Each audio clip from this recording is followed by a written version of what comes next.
Shalom kekasih-kekasih Tuhan. Renungan pada hari ini berjudul Menjadi Berkat. Sebelum kita mendengarkan renungan pada saat ini, marilah kita akan mengawalinya sama-sama dengan berdoa. Bapa, di dalam nama Tuhan Yesus Kristus ya Roh Kudus, kami senantiasa menanti-nantikan-Mu ya Tuhan. Untuk itulah penuhilah dahaga kami dengan kebenaran firman-Mu. Kami sambut berkat firman-Mu di dalam nama Tuhan Yesus Kristus. Amin. Firman Tuhan pada saat ini terambil dari 1 Petrus 3 ayat 9. Dan janganlah membalas kejahatan dengan kejahatan atau caci maki dengan caci maki, tetapi sebaliknya, hendaklah kamu memberkati, karena untuk itulah kamu dipanggil, yaitu untuk memperoleh berkat. Kekasih-kekasih Tuhan, karet mempunyai banyak manfaat dalam kehidupan kita. Di antaranya sebagai bahan utama ban kendaraan, jok kendaraan, selang air, sepatu boot, bahkan kunci rambut juga terbuat dari karet, dan masih banyak lagi. Karet itu dihasilkan dari getah yang pohonnya disayat. Kita harus melukai pohon itu dengan cara menggoresnya hingga getah karet itu keluar. Getah hasil goresan pohon karet itu disebut lateks, lalu diolah menjadi barang-barang yang bermanfaat bagi kehidupan manusia.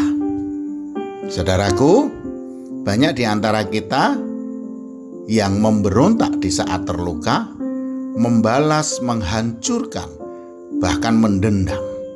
Namun, hari ini kita belajar dari ilustrasi pohon karet tersebut yang bisa menjadi berkat justru ketika dilukai.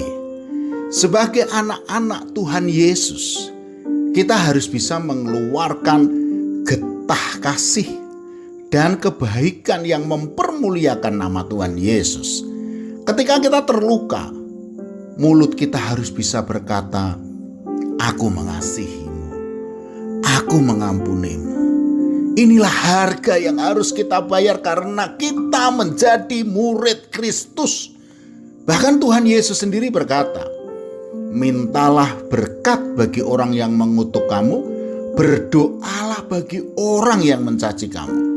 Lukas 6 ayat 28.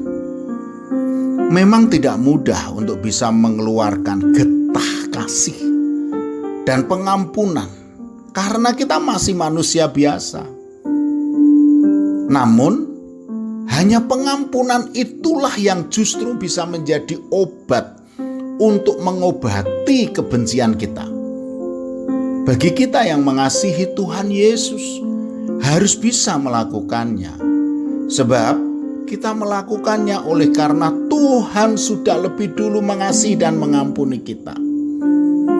Tetapi aku berkata kepadamu, kasihilah musuhmu dan berdoalah bagi mereka yang menganiaya kamu. Matius 5 ayat 44. Kita juga tidak diperbolehkan melakukan pembalasan.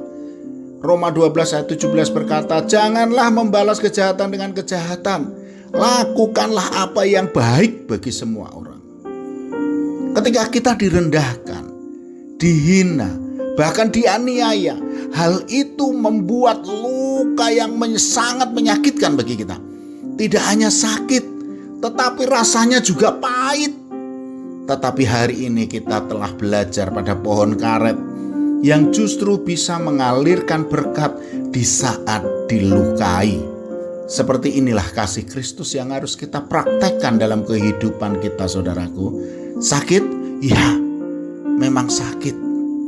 Karena kita justru diminta mengampuni, bahkan memberkati mereka. Namun, untuk itulah kita justru memperoleh berkat-berkat Tuhan Yesus.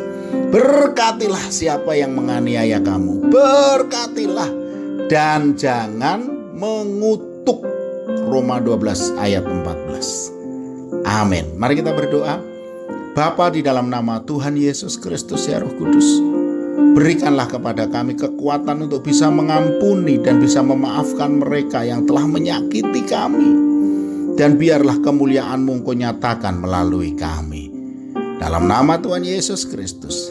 Amin. Selamat beraktivitas dan tetap semangat. Tuhan Yesus Kristus memberkati.